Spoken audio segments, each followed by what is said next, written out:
I want to be the queen. I want to be the queen. It sounds like confession. It reads like honesty. But what Margaery is actually doing in that moment is something far more lethal. She is creating an asymmetry of desire. She wants something. Renly wants something.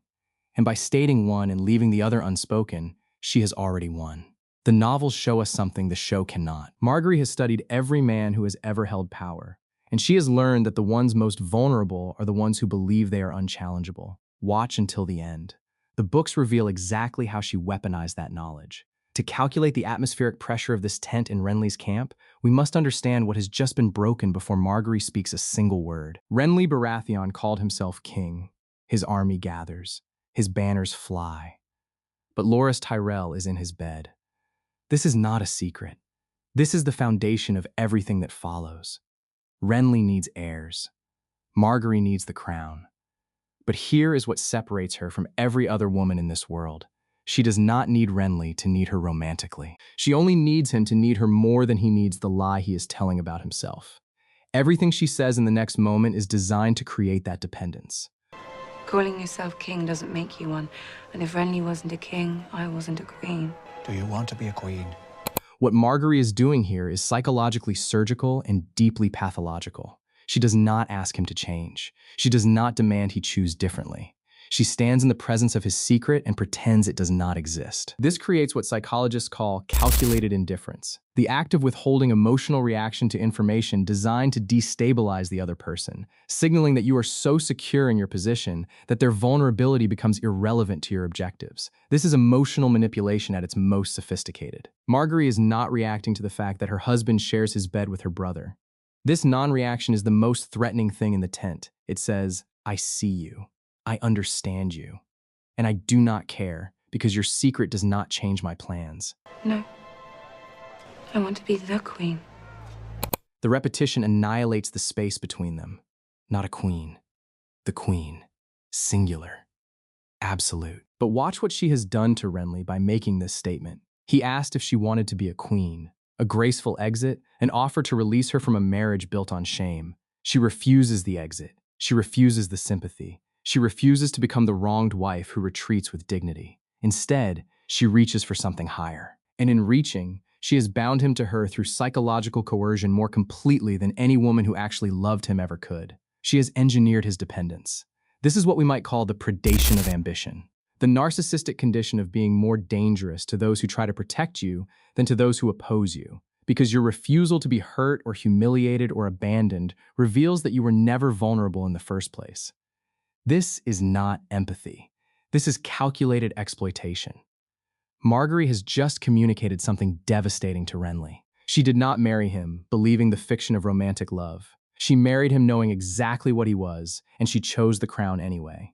He is not her mistake. He is her calculation, and calculations do not leave. The show frames this moment as courage. Margaery faces the reality and adapts. But the books reveal something colder and far more sinister. She did not adapt. She executed. She arrived at this camp already, knowing that Renly was temporary, that his crown was temporary, that everything in this tent was a way station towards something larger. This is predatory planning. Renly thinks he is protecting her by offering her a way out. What he does not understand is that she does not want a way out. She wants deeper in. The architecture of Margaery's appeal works because she does something almost no other character does. She removes the possibility of being rescued through psychological manipulation. Renly cannot save her. Renly cannot protect her. Renly cannot make her happy because she has just announced that her happiness is not his responsibility. She is responsible for it herself. This is a form of psychological discard before attachment can truly form. And in a world where every king expects to be needed, every man expects to be central to a woman's desire, Margaery's complete self-sufficiency becomes irresistible precisely because it signals an absence of emotional need. Her autonomy is weaponized. But here's what the show never told you. In the books, Margaery has a pattern, a dark behavioral signature. She moves through courts, leaving men more attached to her after she has made it clear she does not require their attachment. The novels show her as someone who has learned something her family taught her, that women who can walk away are infinitely more powerful than women who cannot. This is not strength. This is the exploitation of interdependence. And when she arrives at Renly's camp, she is already prepared to walk. Margaery's mother, Tyrell, exists in the novels as something the show removes almost entirely, a guide in the psychopathology of power. And what Allery understood was that the most dangerous woman is not the one men compete for. It is the one who competes with them through psychological domination. In the tent with Renly, Margaery is not performing femininity designed to appeal to his desires. She is performing a kind of strength that makes her appealing because it is not designed to appeal. She wants the crown. She says so. This statement strips away the fiction of romantic interest and exposes the naked transaction beneath through brutal honesty used as a weapon. And Renly, instead of being repulsed by this, becomes more dependent through a process of psychological entrapment.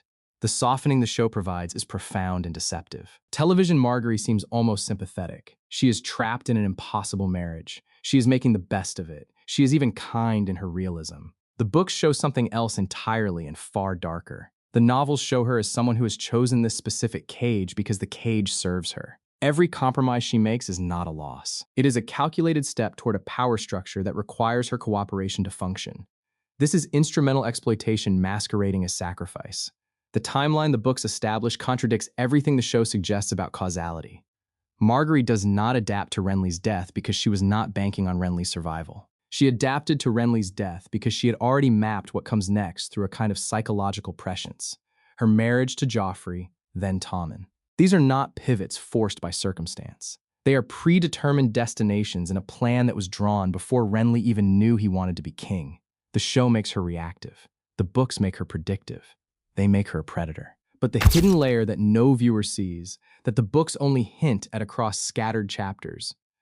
Margaery has internalized something about herself that makes every relationship a calculation. This is pathological indifference. She does not ask if she loves Renly. She does not wonder if she can make the marriage work. She asks one question: does this serve the Tyrell dynasty? And when the answer is yes, love becomes irrelevant. Loyalty becomes irrelevant. Only the objective remains. This is not strategy. This is psychological amorality.